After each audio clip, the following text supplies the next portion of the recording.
right, my friends, it's time for a little show and tell. Once upon a time in the magical realm of TV animation, a show called Justice League Unlimited burst onto screens like a superhero's grand entrance. With heroes galore, snappy one-liners, and villainous shenanigans, fans were hooked faster than you can say bat signal. But what's a fan to do when they want to bring their favorite characters to life and reenact those epic battles on their bedroom floor? Enter Mattel, the mystical toy maker who grabbed the baton and ran with it, literally. From 2004 to 2010, they transformed our beloved heroes into tiny collectible works of plastic art.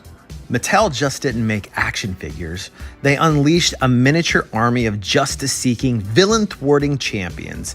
These pint-sized powerhouses were like your action-packed dreams come true, complete with posable limbs that made them perfect for recreating those unstoppable villain showdown scenes.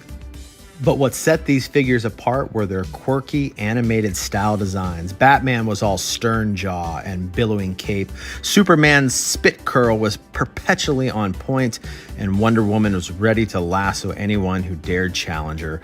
It was like your TV screen had shrunk and turned into a collectible wonderland. But come on, who'd have thought you'd be able to nab an action figure of your favorite C-list hero, like The Question? Yes, the same guy with the faceless mask and the unquenchable curiosity. And let's not forget Huntress, because what's a superhero collection without a dash of Gotham's finest crossbow-wielding vigilante? As with any good adventure, there were challenges to overcome. Some figures were as rare as unicorn sightings.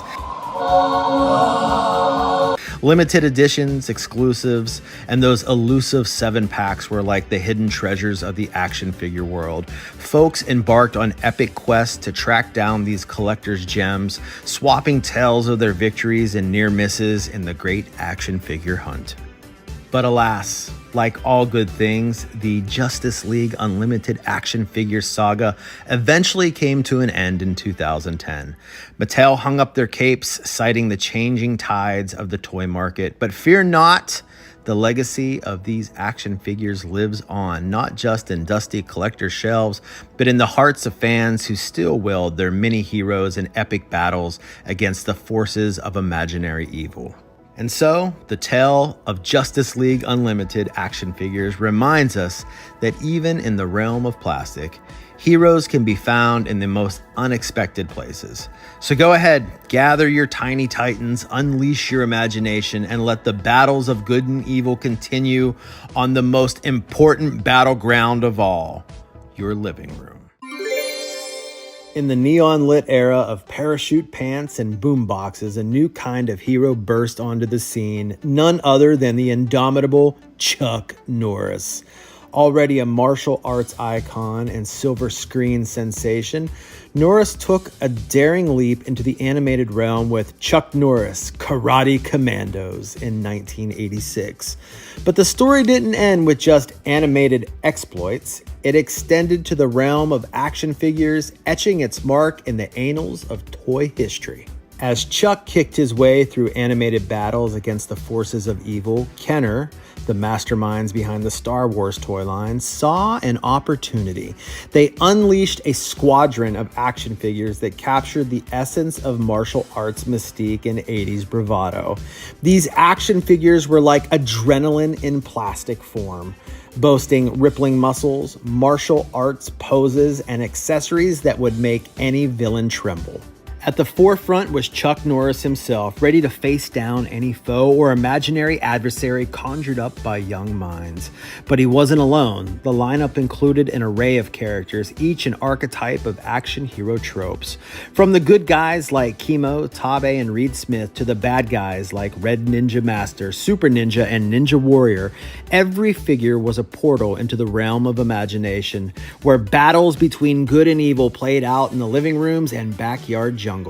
Yet, like a shooting star streaking across the night sky, the phenomenon of Chuck Norris Karate Commandos was as brief as it was brilliant. The animated series, like a comet's tail, vanished after a single season. As the show's echoes faded, so did the spotlight on the action figures. But in the world of collectors, obscurity can be a catalyst for allure. The Chuck Norris Karate Commandos figures transformed into prize relics, each one embodying a sliver of 80s nostalgia. Today, these action figures stand as time capsules from an era of VHS tapes and arcade tokens. They're a testament to a time when action heroes dominated both the big and small screens, and kids everywhere emulated roundhouse kicks and nunchuck moves. The Chuck Norris Karate Commandos action figures remain as symbols of an age when the lines between reality and imagination blurred, and every backyard became a battleground against imaginary foes. Step into a time warp back to the raddest decade ever, the 1980s. Among the neon lights, boom boxes, and questionable fashion choices, a galactic sensation was born, the Imperial ATAT Walker. Manufactured by Kenner, this bad boy stomped its way into the hearts of Star Wars fans everywhere in 1981, capitalizing on the hype of The Empire Strikes Back. Picture this. It's 1980, and Star Wars fever is spreading faster than a rumor in a high school hallway. The Empire Strikes Back hits theaters, and suddenly everyone wants a piece of that epic ice planet battle action. Enter the AT-AT Walker, a beastly 18-inch tall behemoth that brought the Empire's mechanical might straight into your bedroom. But this ain't your average action figure, oh no. This toy had moves. Its jointed legs allowed you to recreate the stomping march of the Empire's finest. The cockpit, yep, it could house your action figures like they were having a little driver's ed lesson. And don't even get me started on the battery-powered lights and sounds. Pew pew! It's like the Star Wars symphony in your hands. You know that scene in The Empire Strikes Back where the rebels on Hoth are like, oh snap, it's an AT-AT. Well, now you could relive that moment every single day in your own room. Snow not included, but the imagination was definitely required. Pop some figures onto that mini platform inside and recreate the battle all you want. Just remember to supply your own pew pew sound effects. Sure, this toy was a bit of a splurge, but who cared? You weren't just getting a toy, you were getting a one-way ticket to the Hoth battlefield. And let's face it, it was the 1980s. Everything was bigger, louder, and more awesome. So if you had an AT-AT Walker in your collection, you were basically the coolest kid on the block. Who needed a bicycle when you could have an armored transport vehicle? Am I right? Fast forward to today, and that Imperial AT-AT Walker is still a symbol of 80s nostalgia, like a time capsule from a galaxy far, far away. Whether you're a die-hard collector or just a casual Star Wars fan, this toy's legacy lives on. So next time you're reminiscing about the gnarly 80s, remember that AT-AT Walker, the toy that stomped its way into our hearts and made our imaginations blast off to a galaxy of fun. Picture this, it's the era of neon, cassette tapes, and big hair. Amidst this radical landscape, Hasbro and Takara Tomy joined forces to drop a bombshell on the toy world. Transformers. They weren't your ordinary toys. They were like shape-shifting sorcerers morphing from cars and jets into mighty robots with just a flick and a twist. In 1984, TVs flickered to life with the Transformers cartoon series. It was Autobots, the virtuous metal heroes, against Decepticons, the power-hungry villains who wouldn't know subtlety if it turned into a truck and ran them over. The universe became their battleground, and we were all invited to the cosmic showdown. But wait, there's more. Cue the entrance of the Constructicons, a team of robot rogues disguised as construction vehicles. They didn't just build stuff, they built chaos. With personalities as unique as their power tools, these troublemakers had a knack of causing mayhem. Hold on to your neon hats, because these rowdy construction contraptions could combine their mechanical mojo to become Devastator. Imagine this, 6 bots merging into a towering titan that could crush cities like a metal monster. Devastator became the poster child for Decepticon devastation, a symphony of destruction in glorious combiner form. As the 1980s glided into the 90s, the Transformers saga didn't just vanish like a vaporwave dream. It carried its charm, its transforming magic, and its clash of cosmic titans into the future, proving that even though the cassette tapes might have turned to CDs, DVDs, the love for transforming robots remained as solid as Megatron's titanium abs. So there you have it, a slice of 80s nostalgia served with a side of transforming brilliance. From Autobots to Decepticons, from trucks to towering devastators, the 1980s Transformers craze was more than just a trend. It was a timeless tale of metal heroes and villainous escapades that rocked our world harder than a hair metal guitar riff. Yes, indeed, the Transformers tale rumbles on, captivating generation after generation with its transforming wonders, its cosmic battles, and its unforgettable cast of characters, from the brave Autobots to the mischievous Constructicons. So whether it's in toy form, animated adventures, or blockbuster movies, one thing's for sure, the Transformers are here to stay, ready to roll out into the future with more transforming, more stomping, and more metal mayhem. Peewees Playhouse premiered on September 13th, 1986, and quickly became a cultural phenomenon. The show centered around Pee Wee Herman, a lovable man-child portrayed by Paul Reubens.